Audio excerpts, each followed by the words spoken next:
बिस्मिल्लाहिर्रहमानिर्रहीम sir, welcome back to the topic of risk management. हम interest rate की fluctuation की हेजिंग इंस्ट्रूमेंट्स पढ़ रहे थे। सर हमारे पास अब है एक topic interest rate swaps. Swaps का मतलब एक्सचेंज कर देना, ठीक है। तो सर एक्सचेंज कब होगा? जब दो पार्टीज होंगी सामने, तब एक्सचेंज होगा। और एक्सचेंज करने के लिए आपके पास अमाउंट भी सेम होनी चाहिए। इंटरेस्ट रेट का टॉपिक है तो इसका मतलब बोरिंग या लेंडिंग का केस होगा, ठीक है। और एक्सचेंज में क्या होना चाहिए? अमाउंट भी आपकी सेम होनी चाहिए, दोनों का एक्सपोजर सेम होना चाहिए और आपकी टाइमिंग सेम होनी चाहिए। सर इंटरेस्ट रेट स्वैप का मतलब आप स्वैपिंग किसकी कर रहे हैं? इंटरेस्ट रेट की कर रहे हैं ना। आप इंटरेस्ट रेट की स्वैपिंग कर रहे हैं, तो अरेंजमेंट कैसे वर्क करता है? पहले इसकी एग्जांपल समझते हैं, फिर इसके फीचर्स देखते हैं। दो कंपनीज हैं, ठीक है, एक ही कंट्री के अंदर, कंपनी एक्स कंपनी वाई। दोनों को पड़ी है लोन की जरूरत, लोन रिक्वायर्ड। अमाउंट सेम होना चाहिए इंटरेस्ट रेट स्वैप के लिए, 10 मिलियन 10 मिलियन। दोनों को एक सेम अमाउंट की बोरिंग चाहिए, लोन चाहिए।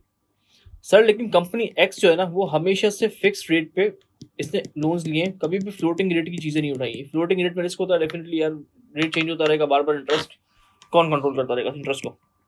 तो उसने हमेशा डे वन पे इंटरेस्ट लॉक कर दिया। इसने बोला मार्केट कुछ भी हो, मुझे अपना इंटरेस्ट लॉक करना है ताकि मैं बिजनेस में ध्यान दे सकूँ।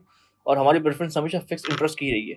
तो उसने फिक्स रेट चल रहा था 10%, उसने फिक्स इंटरेस्ट की प्रेफरेंस शो की, बैंक को जाके, बैंक मैनेजर को जाके प्रपोजल डाला।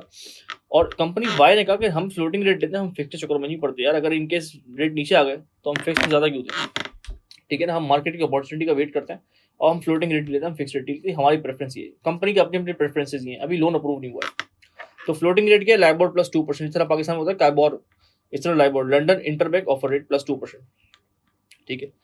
अब बैंक से बात हुई, इन्होंने दोनों ने अपने अपने प्रपोजल सबमिट किए, दोनों का लोन अप्रूव हो गया।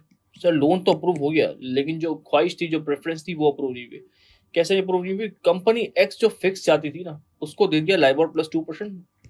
और कंपनी वाई जो फ्लोटिंग चाहती थी, उसको पकड़ा दिया फिक्स रेट। बैंक ने बोला नहीं यार, हमने आपकी चीज़ों को देखा, हम यही रेट ऑफर कर सकते हैं आपकी क्रेडिट प्रोफाइल के हिसाब से। अब मसला बन गया दोनों के लिए, लोन तो पकड़ लिया लेकिन प्रेफरेंस नहीं मिली।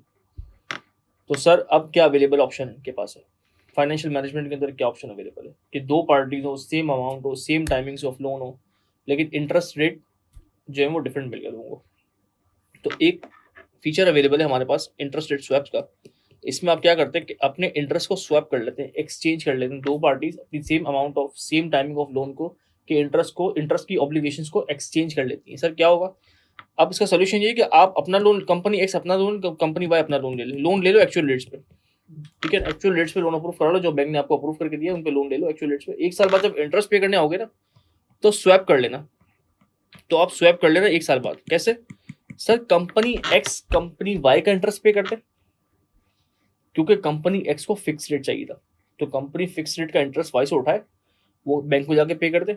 और कंपनी वाई कंपनी एक्स से लाइबोर प्लस 2% का इंटरेस्ट ले और बैंक को जाके पे कर दे। बैंक को तो इंटरेस्ट से मतलब है ना अल्टीमेटली, ठीक है। तो सर होगा क्या अल्टीमेटली? कंपनी एक्स की बुक्स में फिक्स इंटरेस्ट आ जाएगा और कंपनी की वाई की बुक्स में लाइबोर प्लस 2% इंटरेस्ट रेट आ जाएगा। जो वो प्रेफरेंस चाहती थी वो अचीव हो गया इस प्रोडक्ट के through, interest rate swaps. Sir ये प्रोडक्ट कौन ऑफर करता है? ये बैंक ऑफर करता है। अच्छा ये दो पार्टीज आपस में मिलेंगी कैसे? ये बहुत बड़ा सवाल, अच्छा सवाल है। बैंक के पास इस तरह के केसेस आते हैं, ठीक है ना, कि किसी को ये चाहिए था तो अपने बैंक ने ये अप्रूव किया। तो बैंक को पता होता है कि यार इस काउंटर पार्टी को ये वाला लोन चाहिए था लेकिन हमने ये अप्रूव किया। और दूसरी काउंटर पार्टी आई हुई है, उसको ये चाहिए था, हमने ये अप्रूव किया। तो बैंक को पता होता है किन दो पार्टीज को हम कनेक्ट कर सकते हैं आपस में। तो बैंक क्या करता है सर?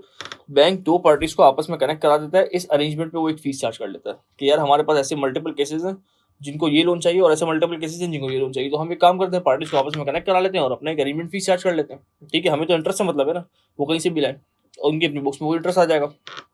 तो होता क्या सर इसके अंदर फीचर? एक तो ये बाइंडिंग कॉन्ट्रैक्ट है, ठीक है ना। आपने किसी से इंटरेस्ट से स्वैप का एग्रीमेंट कर लिया ना दोनों पार्टीज में, तो बाइंडिंग है ये। इसमें बैंक भी इन्वॉल्व है, थर्ड पार्टी भी इन्वॉल्व है, तो ये इसमें आप भाग नहीं सकते।